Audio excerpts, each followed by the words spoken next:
আসসালামু আলাইকুম। আশার মিনি কিচেনে সকল বন্ধুদের স্বাগত জানিয়ে শুরু করছি। আজকে আমি নিয়ে এসেছি মুচমুচে মুখরোচক মজাদার ঢেঁড়সের পকোড়া রেসিপি নিয়ে।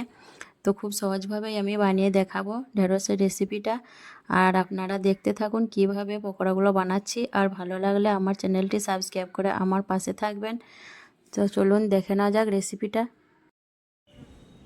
এখানে দেখুন আমি 250 গ্রাম ঢেঁড়স নিয়েছি, ছোট বড় মিলিয়ে কচি দেখে ঢেঁড়সগুলো নিয়েছি। আর ঢেঁড়সগুলো আমি ধুয়ে পরিষ্কার করে নিয়েছি। তো প্রথমে আমি ঢেঁড়সগুলো ছোট ছোট করে কেটে নেব। দেখুন ঢেঁড়সগুলো আমি ছোট আর একটু লম্বা এবং সরু করে কেটে নিচ্ছি। দেখে বুঝতে পারছেন কিভাবে কাটছি। তো একে একে আমি সব ঢেঁড়সগুলো এইভাবে কেটে নেব। ঢেঁড়সগুলো সরু করে কেটে নিলে ভাজার সময় খুবই মুচমুচে হবে।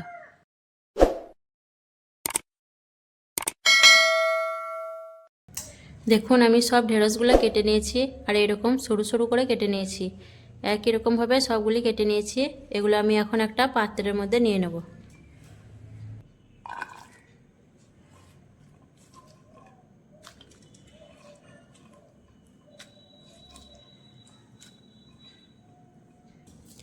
দেখুন ঢেঁড়সগুলো আমি একটা পাত্রের মধ্যে নিয়ে নিলাম। আর এর মধ্যে এখন আমি কিছু মশলা দিয়ে দেব।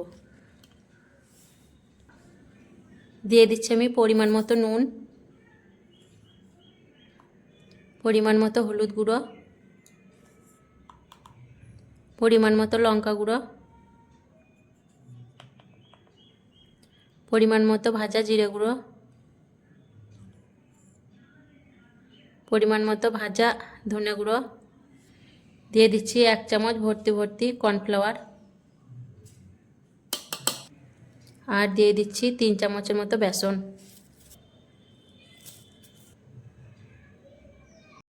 এখন আমি হাত দিয়ে উপকরণগুলো খুব ভালোভাবে একটু চটকিয়ে মেখে নেব। তারপর অল্প পানি দিয়ে আমি ভালো করে মেখে নেব।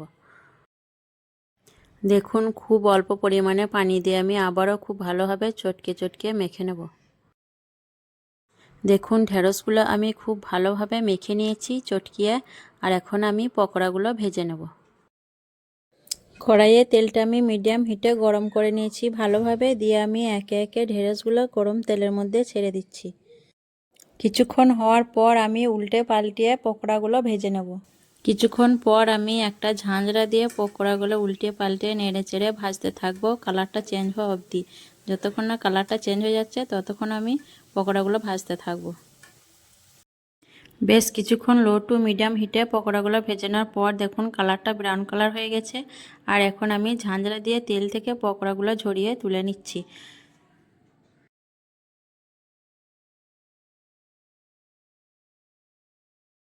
বাকি ঢেঁড়সগুলোও আমি একইভাবে তেলের মধ্যে ছেড়ে দেবো। দিয়ে আমি লো টু মিডিয়াম হিটে উল্টে পাল্টে ব্রাউন কালার করে ভেজে নেব। একইভাবে আমার এই পকোড়াগুলো ভাজা হয়ে গেল। এখন আমি তেলটা ভালোভাবে ঝরিয়ে পকোড়াগুলো তুলে নেব।